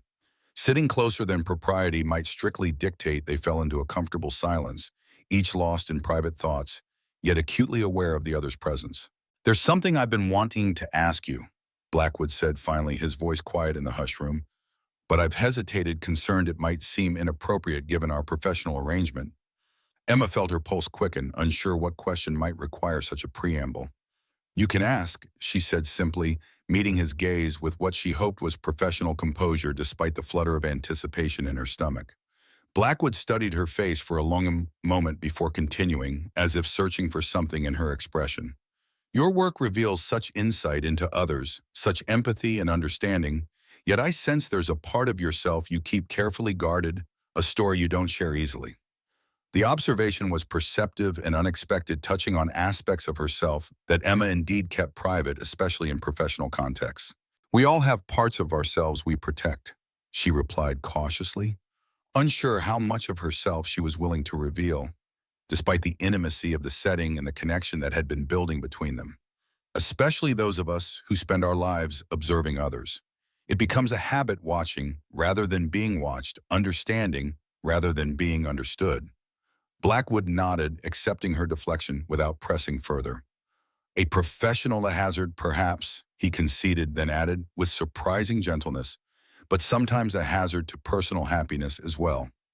The comment struck closer to home than Emma was comfortable acknowledging, echoing thoughts she'd had during lonely evenings in her Brooklyn apartment, wondering if her ability to see others so clearly came at the cost of being truly seen herself. Before she could formulate a response that neither rejected his insight nor exposed too much of her private self, Blackwood rose from his seat, moving to stand before the fire. "It's getting late," he said, his tone shifting to something more neutral, giving her space to retreat from the emotional territory they had been approaching. "And we both have work tomorrow. The portrait is progressing well, but there's still much to be done." The change of subject was both a relief and it was appointment. Emma found herself experiencing a complex mix of emotions as she rose to join him. "Yes," she agreed, maintaining the professional frame he had reestablished. "I'm particularly looking forward to working on the eyes tomorrow. They're the true challenge in any portrait, capturing not just their appearance, but the consciousness behind them." As they left the portrait salon, Blackwood carefully locking the door behind them, Emma felt as if they were leaving behind not just a room, but a moment of potential, a crossroads where their relationship might have evolved into something beyond the professional boundaries that still, despite the evening's intimacy, defined their interaction. The walk back through the house to the main staircase was conducted largely in silence, each perhaps processing the subtle shifts and revelations of the evening. At the foot of the stairs, Blackwood paused, turning to face her with an expression that combined warmth with careful restraint. "Thank you for joining me tonight," he said formally. "I hope the collection was of interest." The statement was almost comically inadequate given the emotional complexity of their evening, and something of this must have shown in Emma's face because, A smile tugged at the corner of Blackwood's mouth, a genuine, spontaneous expression that transformed his features. "It was," Emma replied, allowing a matching smile to lighten her own response. "More than I can properly express. Thank you for sharing it with me." For a moment, they simply looked at each other, the formal exchange giving way to something more honest in their shared gaze. Then, with a slight incline of his head, Blackwood stepped back. "Good night, Miss Scott. Until tomorrow." As she climbed the stairs, Emma was acutely conscious of the physical distance growing between them, even as their emotional connection continued to deepen in ways that both excited and unsettled her. The following morning brought unexpected news. Emma had just finished setting up her materials in the grand hall when Miss Reynolds appeared with a message. "Mr. Blackwood sends his regrets, but a business emergency requires his immediate attention in New York. He's departed by helicopter and expects to return late tomorrow." "I see," Emma replied, masking her disappointment. "Did he leave any instructions about the portrait sessions?" "Only that you should feel free to continue working from your studies or take the opportunity to explore the estate further. The car and driver remain at your disposal should you wish to venture into the surrounding area."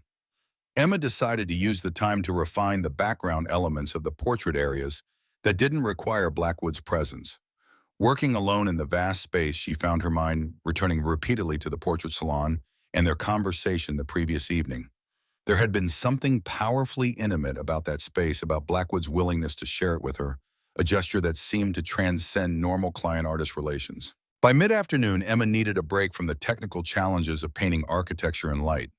She decided to explore more of the house areas she hadn't yet visited during her stay.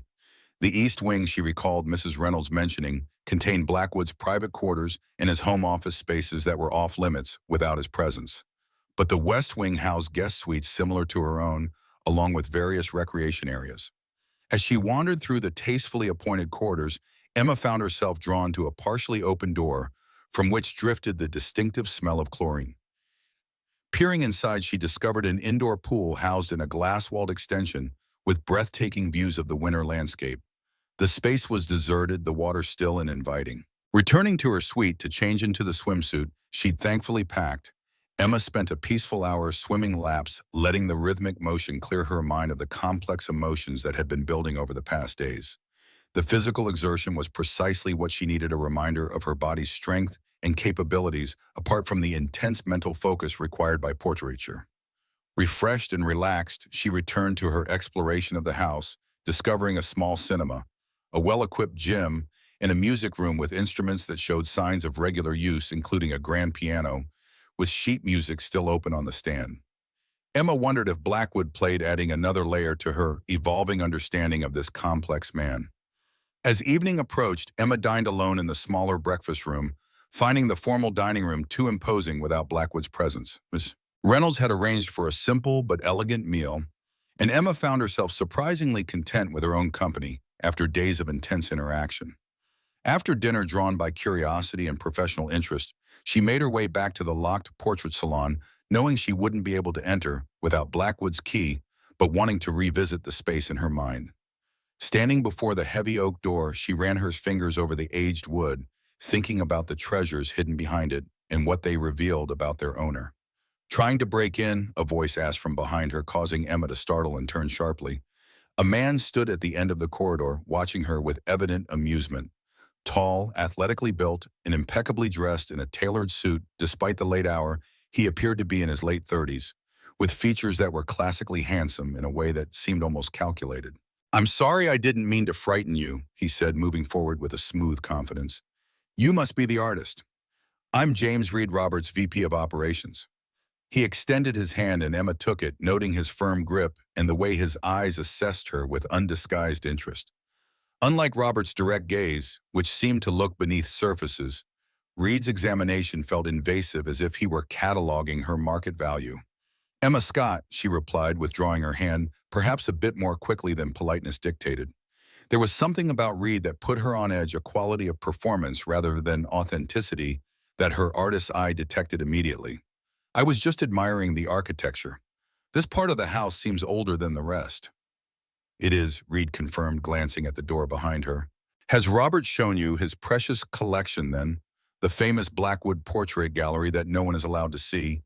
There was a slight edge to his tone, something that hinted at long-standing resentment or rivalry. Mr. Blackwood was kind enough to share it with me.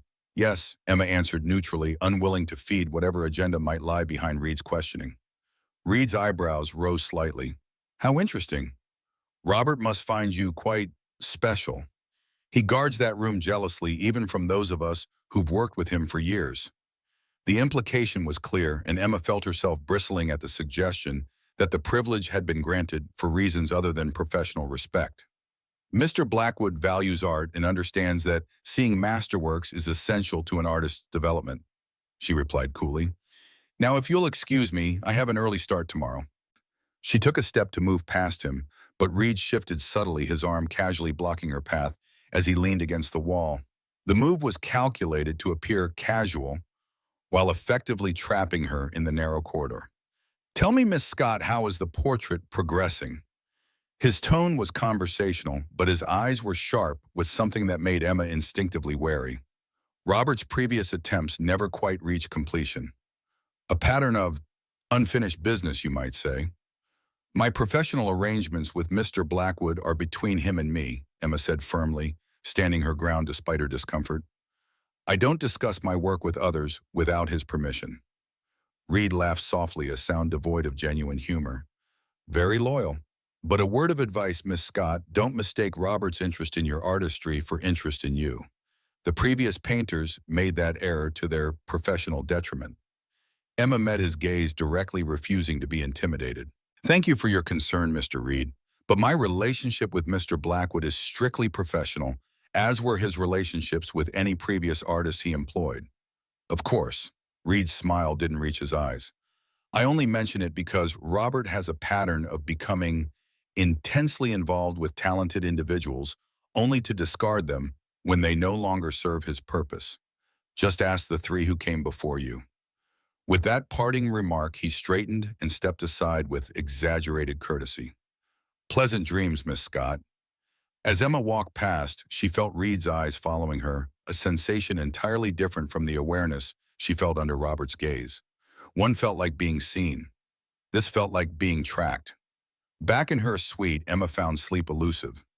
Reed's warnings thinly veiled, as friendly advice had clearly been intended to unnerve her. But why? What was Reed's stake in her relationship with Blackwood? Was it simple jealousy over access to a private space denied to him, or something deeper? More troublingly, his comments about Blackwood's previous artists echoed her own discoveries. The incomplete portraits, the abruptly terminated commissions. Could there be truth to his insinuations about Blackwood's pattern with creative talents? The next morning dawned gray and misty, reflecting Emma's unsettled mood.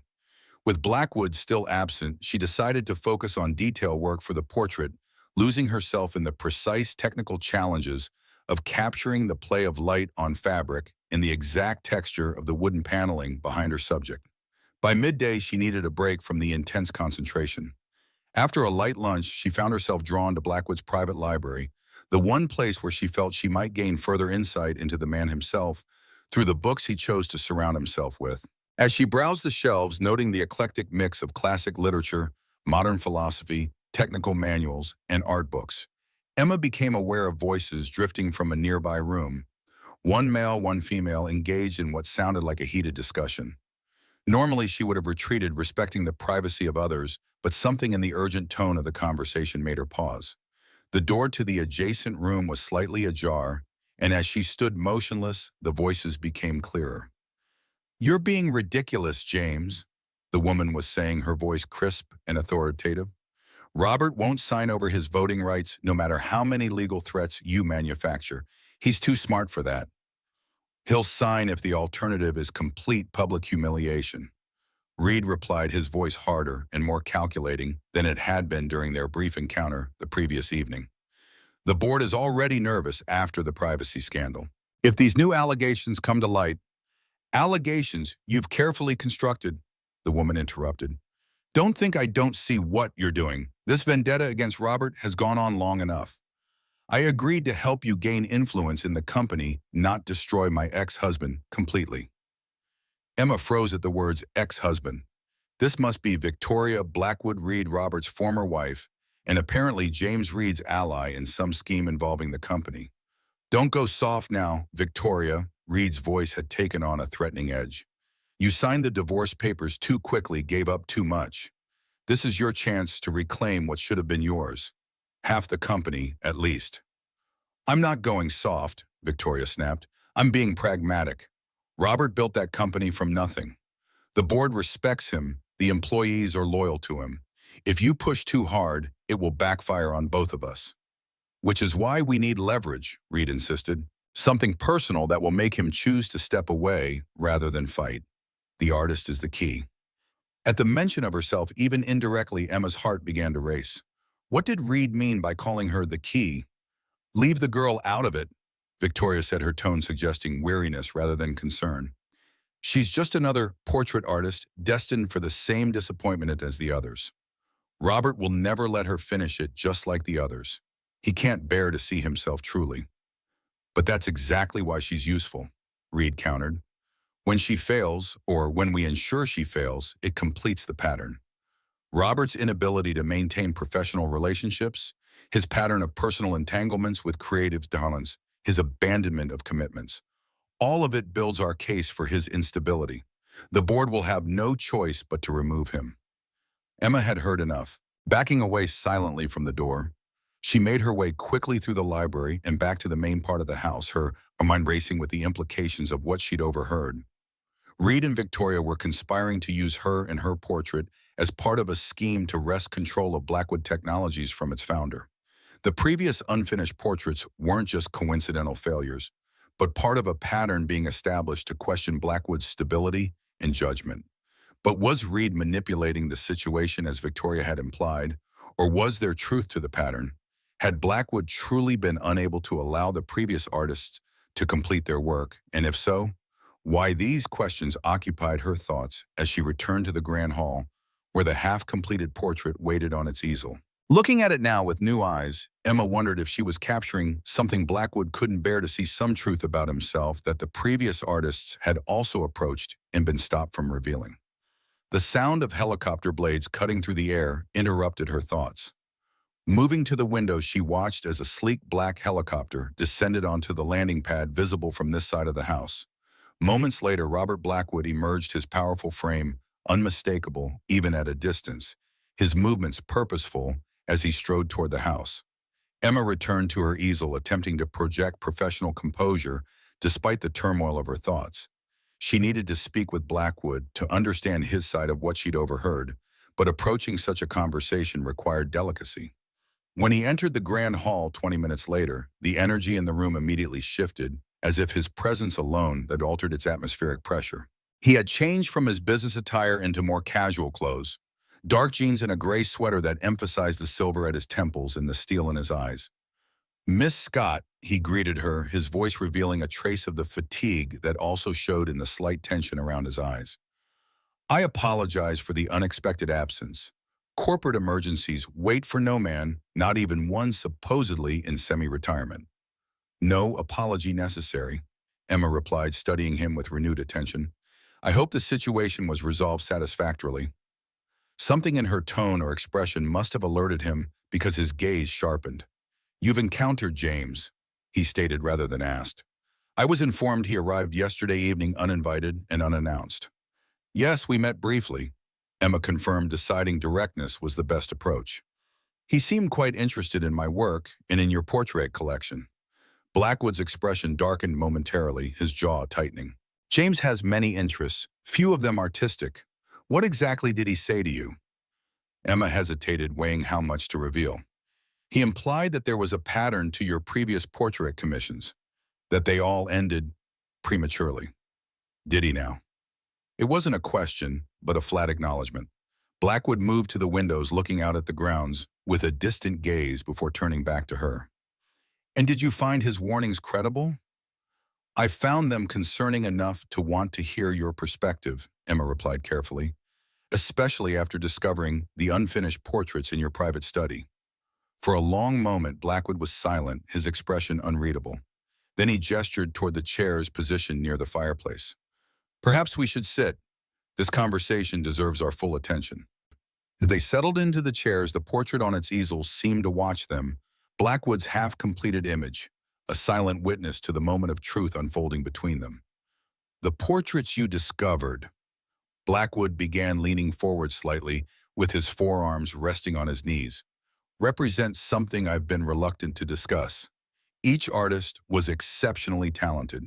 Each approached the commission with integrity and skill, and in each case I terminated the project before completion. He paused, his gaze meeting hers directly. James would have you believe this indicates some pattern of manipulation or instability on my part. The truth is more complicated. I'm listening, Iso, Bosch said quietly. In each case, the professional relationship evolved in ways I hadn't anticipated. He continued, choosing his words with evident care. The nature of portraiture is intimate by definition. The artist sees the subject in ways others don't, and that kind of seeing creates a powerful connection. And these connections became personal, Emma supplied. Yes, Blackwood's gaze remained steady, but not in the way James implied. He would suggest I deliberately seduced these women for my own gratification, then discarded them when I tired of their company. The reality was quite different. He rose from his chair, moving to stand before the unfinished portrait. As each portrait progressed, I found myself unable to continue, not because of boredom or caprice, but because of what was being revealed. What do you mean? Emma asked, though she had begun to suspect the answer. Blackwood turned to face her, and for the first time she saw vulnerability openly displayed in his expression. I've spent my life building walls, Miss Scott, presenting a carefully constructed image to the world, the successful businessman, the innovative technologist, the commanding leader.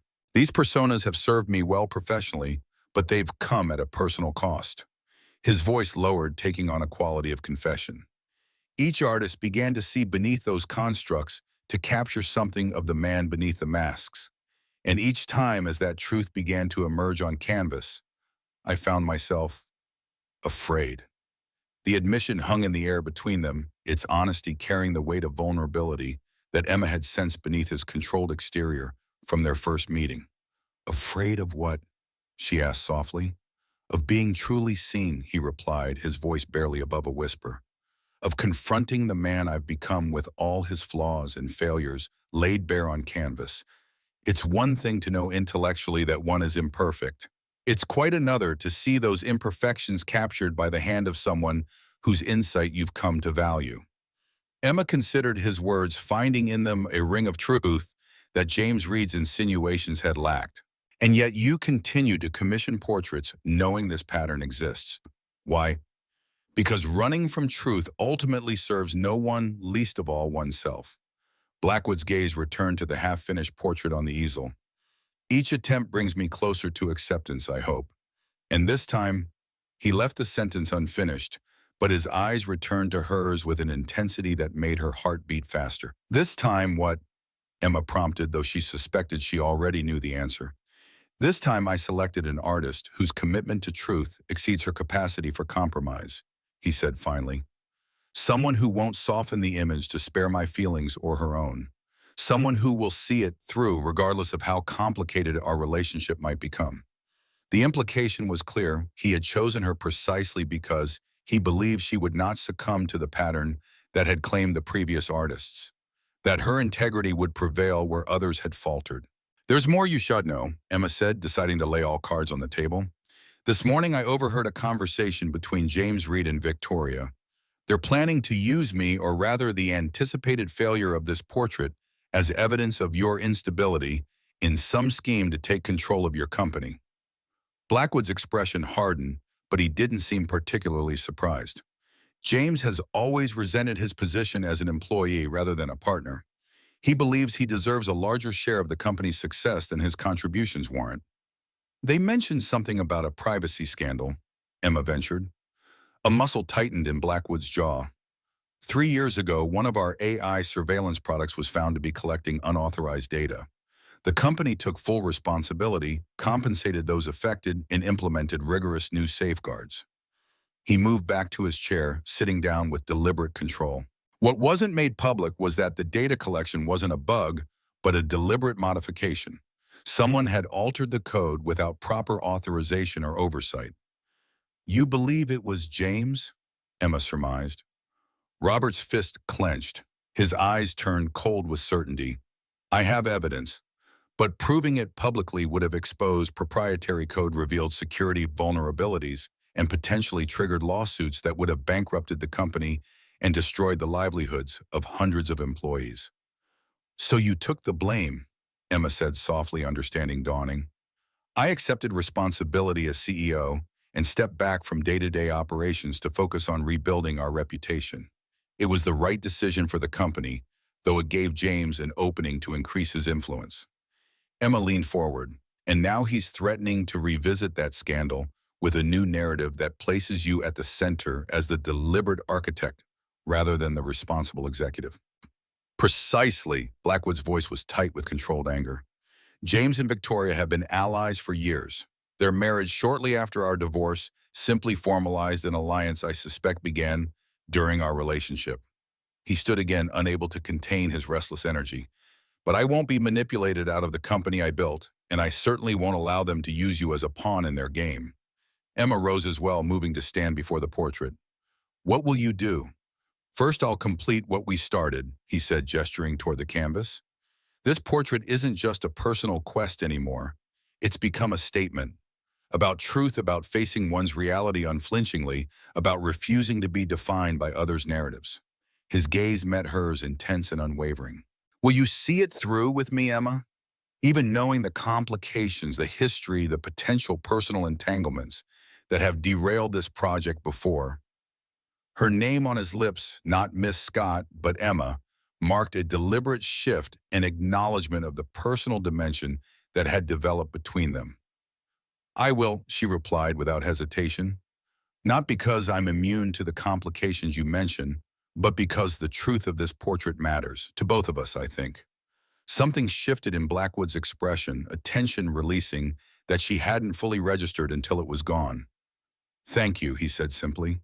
The moment stretched between them, charged with unspoken feelings and possibilities that neither was quite ready to articulate. It was Emma who finally broke the silence, returning them to the safer territory of their work. We should continue while the light is still good, she suggested, gesturing toward the chair where he normally sat. I've made progress on the background elements during your absence, but there are aspects of your expression that I need to capture directly. For the next 2 hours, they worked in a companionable silence, punctuated only by occasional directions from Emma as she guided him through subtle adjustments to his position or expression. The revelations of the day seemed to have cleared the air between them, establishing a new level of trust and understanding that transcended their initial artist-subject dynamic. As the afternoon light began to fade, Emma set aside her brushes with a satisfied sigh. That's enough for today, she announced, stepping back to assess her progress. We've made significant strides forward. Blackwood rose from his chair, coming to stand beside her as they both contemplated the portrait. It was now more than half complete, his likeness emerging from the canvas with compelling power. The eyes in particular seemed alive with intelligence and depth, capturing something essential about the man himself. You've seen me, he said quietly, his voice carrying a note of wonder. Not just my appearance, but something deeper. That's what portraiture is supposed to do, Emma replied, though she felt a flush of pleasure at his recognition of what she'd accomplished. Reveal the subject to themselves and to others. And what have you revealed? He asked, turning to look at her directly. What do you see when you look at me, Emma? The directness of the question took her breath away momentarily. This was the moment of truth that had been building between them from the first day, the acknowledgement of the personal connection that had developed alongside their professional relationship. I see a man of extraordinary strength, she answered, honestly meeting his gaze. But not strength alone. There's vulnerability beneath the control, doubt beneath the certainty, and a capacity for tenderness that you rarely allow others to witness. His eyes held hers, searching, assessing the truth of her words. And does what you see frighten you, repel you, attract you? All of those perhaps, she admitted finally. I'm drawn to your complexity, your contradictions.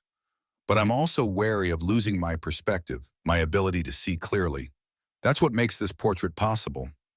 Before he could respond, the moment was shattered by the sound of the grand hall doors swinging open with deliberate force.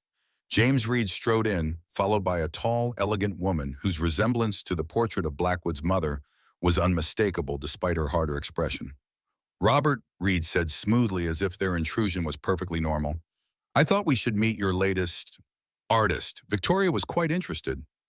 Blackwood's posture changed instantly, shifting from the openness he displayed with Emma to a stance of alert wariness. He moved subtly, positioning himself between Emma and the newcomers in what appeared to be an instinctive gesture of protection. James, Victoria. His voice was cold, controlled. This is a private session. If you wanted a meeting, you should have called my assistant. Victoria Blackwood Reed was strikingly beautiful, with silver-streaked, dark hair and the same great eyes as her ex-husband, though hers lacked the warmth Emma had glimpsed in Robert's. She studied Emma with frank assessment. "Miss Scott," she said, her voice cultured and precise, "I've been hearing so much about you. The artist who might actually finish what she started." The barb was thinly veiled, and Emma felt Robert tense beside her. "Mrs. Reed," Emma acknowledged evenly, "I was just explaining to Mr. Blackwood that I intend to complete his portrait regardless of any external complications." Victoria's perfectly sculpted eyebrow arched slightly. "Admirable determination. Though you should know that the previous artist said similar things. Commitment is easy at the beginning, much harder when reality intervenes." "That's enough, Victoria," Blackwood said, his voice quiet but carrying an unmistakable authority. "Whatever game you and James are playing stops now. Miss Scott is not a piece on your chessboard." Reed laughed, the sound brittle with false camaraderie. "Always the protector, Robert. But who's protecting your shareholders from your increasingly erratic decisions? The board is quite concerned about your judgment these days." "Is that why you've been accessing secure servers after hours, James?" Blackwood asked casually. "Concern for the shareholders." The question landed like a physical blow. Reed's smile faltered momentarily. "I don't know what you're talking about." "Nope, Popar." Blackwood moved to his desk, pressed a button, and a large screen on the far wall came to life, displaying security footage of Reed at a computer terminal timestamped from the previous week. "My security team has documented 17 unauthorized access attempts to our core code repository in the past month. All from your credentials, all after normal business hours." He pressed another button, and the image changed to show lines of code with specific sections highlighted. "Interesting modifications you have been making to our privacy protocols, almost identical to the changes that created our scandal 3 years ago." The color drained from Reed's face. "You can't prove I made those changes." "Actually, I can." Blackwood's smile was cold. "I've had cyber forensics documenting your digital fingerprints for months. The board received the full report this morning, along with evidence of your conversations with our competitors." He turned to Victoria, whose expression had shifted from confidence to wary calculation. "Did you know about that part, Victoria? That while James was using you to get to me, he was planning to sell our proprietary technology to Meridian Systems. The company would have been gutted, its value decimated. Your shares would have been worthless." Victoria's eyes narrowed as she looked at Reed. "Is this true, James?" Reed's composure was cracking. "Don't listen to him. He's trying to divide us like he always does. We're so close to taking control." "There's no we anymore, James," Victoria interrupted, her voice cold. "I wanted influence, not destruction. I wanted recognition for my contributions to the company's early success, not to see it dismantled for parts." She turned back to Blackwood, her expression complex. "I never intended to destroy what we built, Robert. I just wanted what I felt I deserved." "And what exactly do you think you deserve, Victoria?" Blackwood asked quietly. For a moment, Victoria seemed at a loss for words, the question piercing through years of resentment and ambition to a more fundamental insecurity. "Recognition," she said finally. "Acknowledgement that I was more than your wife. I was your partner in creating Blackwood Technologies." The admission seemed to cost her, her carefully maintained facade cracking to reveal the hurt beneath. "You were," Blackwood acknowledged, surprising everyone in the room. "And I should have made that clearer, both privately and publicly. It was a failure on my part, one of many." He glanced at the half-completed portrait, then back to his ex-wife. "I've been learning slowly and painfully to face my failures. Perhaps it's time we both did." The moment of potential reconciliation was interrupted by Reed's bitter laugh. "How touching. The great Robert Blackwood admits a mistake, but it's too late for apologies. The board meeting is tomorrow, and even without Victoria's support, I have enough evidence of your instability to force a vote of no confidence." Blackwood's expression hardened again. "You've miscalculated, James. The board received not only evidence of your corporate espionage, but also documentation of your attempts to sabotage my portrait commissions. What are you talking about? Reed demanded, but a flicker of alarm crossed his face. Blackwood pressed another button, and the screen displayed emails between Reed and each of the previous portrait artists containing subtle, undermining comments about Blackwood's character and intentions. You've been playing a longer game than I realized. Blackwood said, his voice level but laced with steel, creating a pattern of failed artistic relationships, then planning to use it as evidence of my psychological instability. Clever but ultimately transparent once the pieces are laid out. Reed's face contorted with a rage he could no longer contain. You think you're so superior, don't you? The genius who built something from nothing. You were nothing without my work implementing your ideas. Nothing. That's enough, James. It was Victoria who spoke, her voice sharp with command. It's over. You've gone too far. He's always gone too far. Reed snarled, his carefully cultivated image of sophisticated competence completely abandoned. He takes what he wants and discards the rest. He took your ideas, your connections, then discarded you when he no longer needed them. He did the same to me, and he'll do the same to her. He jabbed a finger toward Emma. You're wrong, so, Emma said quietly, speaking for the first time since the confrontation began. All eyes turned to her. Mr. Blackwood hasn't taken anything from me. She continued, her gaze steady on Reed. He's given me something few people ever receive, the opportunity to see someone truly and to be seen in return. That's not exploitation. It's trust. Reed's expression twisted with contempt. How touching. The artist defends her patron. We'll see if you're still so loyal when he terminates your commission like all the others. That won't happen, Blackwood said with quiet certainty, because unlike you, James, I've learned from my mistakes. I'm no longer afraid of being seen as I am, with all my flaws and contradictions. He turned to Emma, his expression softening slightly. Miss Scott has taught me the value of truth, however uncomfortable it might be. The door opened again, and two security men entered. Mr. Reed, one of them said formally, we've been instructed to escort you from the premises. Reed looked from the guards to Blackwood, his face pale with fury. This isn't over, Robert. Actually, it is, Blackwood replied calmly. Your access to company systems has been revoked. Your personal belongings will be sent to your home. And the non-disclosure agreement you signed when joining the company remains in full effect, something to consider before you attempt any form of retaliation. As the guards moved toward Reed, Victoria stepped away from him. I'll see myself out, Robert, she said, her voice tight with suppressed emotion. We have things to discuss, but not now, not like this. Blackwood nodded. My office tomorrow after the board meeting. We can talk then. With a final, unreadable look at Emma, Victoria turned and left the room, her posture rigid with dignity. Reed, after a moment of impotent fury, allowed himself to be escorted out, his parting glare, promising vengeance that both Blackwood and Emma knew would never materialize. When the doors closed behind them, a heavy silence fell over the grand hall. Blackwood stood motionless for a long moment, then released a deep breath, some of the tension leaving his powerful frame. I apologize for that, he said, finally turning to Emma. It wasn't how I planned to end our session. I think it needed to happen, she replied, studying him with professional interest. The confrontation had revealed new facets of him, a decisive leader capable of strategic thinking and swift action when threatened, yet also someone willing to acknowledge past failures. Sometimes the truth requires a catalyst. His eyes met hers, and a smile touched the corners of his mouth. Is that the artist speaking, or the woman? Both, perhaps, Emma admitted. They're not as separate as I once believed. Blackwood moved closer, stopping just short of the invisible boundary that had defined their interactions. Will you stay? He asked, his voice carrying a note of uncertainty she hadn't heard before. To finish the portrait, despite what you've witnessed today. Emma looked at the half-completed canvas, then back at the man before her.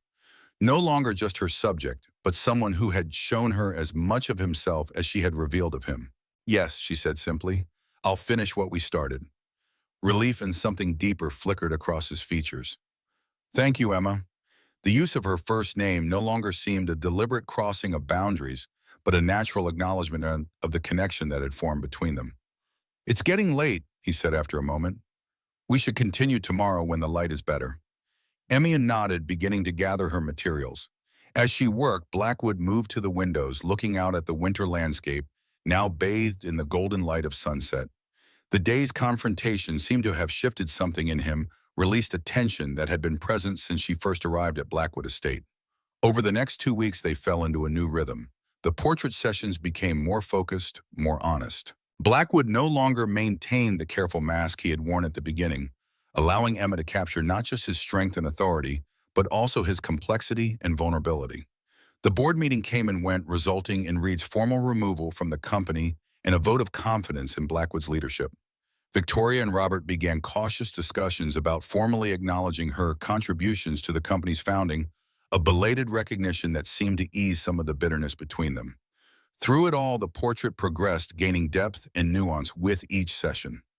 Emma found herself pouring everything she had learned about Robert Blackwood into the work, his commanding presence and penetrating intelligence, yes, but also his capacity for self-reflection, his hidden gentleness, and the loneliness that had shaped his retreat to Blackwood Estate.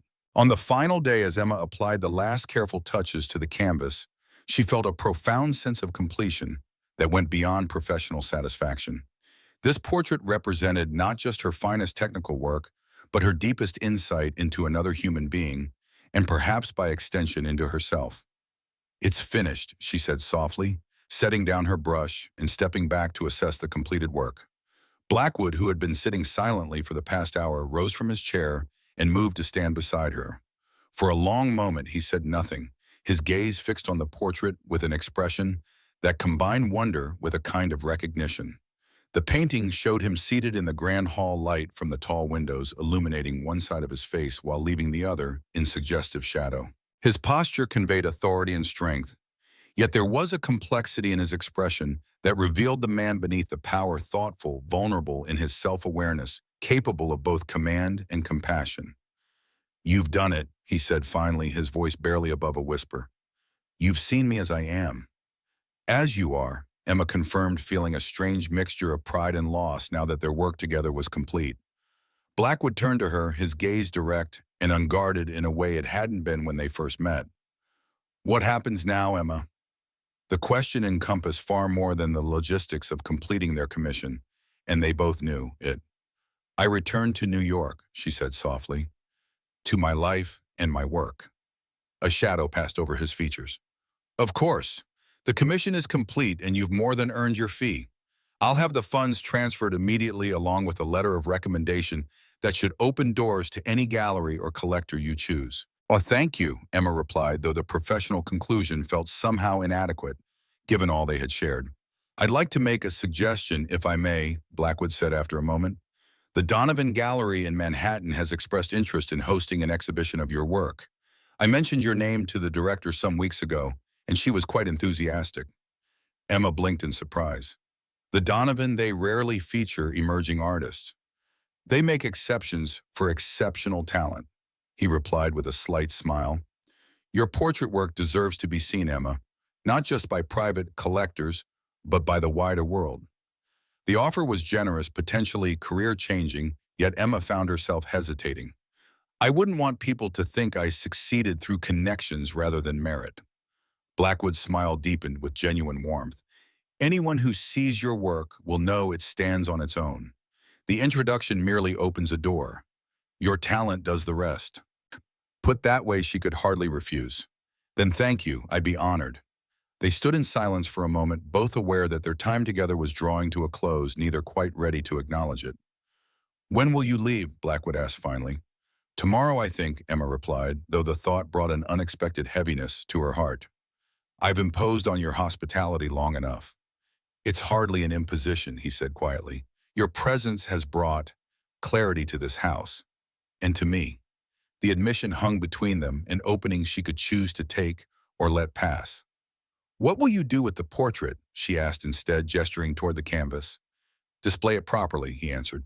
"Not hidden away in the portrait salon, but here in the grand hall where it belongs. A reminder of what is possible when one has the courage to be truly seen." His eyes held hers, conveying a message beyond words. "And perhaps, if you're willing, it could be included in your exhibition, a centerpiece that demonstrates the full range of your ability." The suggestion surprised her. "You would allow that? It's rather personal." "It is," he acknowledged, But I'm no longer afraid of being seen, Emma. You've taught me that. 3 months later, Emma stood in the crowded Donovan Gallery surrounded by the fruits of her labor, a series of portraits that critics were already hailing as a breakthrough in contemporary portraiture. At the center of the exhibition hung the portrait of Robert Blackwood, commanding attention not just for the identity of its subject, but for the profound humanity it captured. The opening night had been a triumph with collectors, critics, and fellow artists filling the space to capacity. Emma had spent hours discussing her work, accepting congratulations, and fielding inquiries about commissions. Now, as the crowd began to thin, she found a moment of quiet near the windows overlooking Madison Avenue. "Quite a success," a familiar voice said from behind her, though not unexpected given your talent. She turned to find Robert Blackwood standing there impeccably dressed in a dark suit that emphasized his commanding presence. Though they had spoken by phone several times during the preparations for the exhibition, this was the first time they had seen each other since she left Blackwood Estate. "I wasn't sure you'd come," she said, genuine pleasure warming her voice. "I wouldn't have missed it," he replied, his eyes holding hers with the same intensity she remembered. "Besides, I wanted to see how people reacted to my portrait." "And what have you observed?" Emma asked, curious about his perspective. "That they see the painting first and the CEO second," he said with evident satisfaction. "They're responding to your artistry, not just my name. It's exactly as it should be." Around them, the gallery continued to buzz with conversation, but they stood in a pocket of quiet intimacy, separated from the crowd by something intangible yet real. "I have something for you," Blackwood said, reaching into his jacket and withdrawing a small envelope. "A token of appreciation beyond the formal commission." Emma took the envelope, opening it to find not a check, as she had half expected, but a key. She looked up at him questioningly. "It's to the portrait salon," he explained, his expression serious. "I've arranged for the collection to be donated to the Metropolitan Museum with one condition, that you be appointed as special curator. The collection deserves to be shared with the world, and there's no one better qualified to oversee that transition." The offer took her breath away, a position that would secure her reputation in the art world, while allowing her to work with a collection she had come to love during her brief time at Blackwood Estate. "Robert, I don't know what to say," she began, genuinely moved by the gesture. "Say yes," he replied simply, "and perhaps consider that the position would require regular consultation with the donor." A slight smile touched his lips. "Over dinner, perhaps?" The implication was clear, an opening to continue the connection that had begun with a portrait but had grown into something neither of them had anticipated. Emma studied his face, seeing now not just her subject, but a man who had revealed himself to her as few others ever had, who had faced his fears and emerged stronger for it. "Yes," she said, her decision encompassing more than just the curator position. "I think I'd like that very much." Around them, the gallery buzzed with activity, art lovers admiring the evidence of Emma's talent and vision.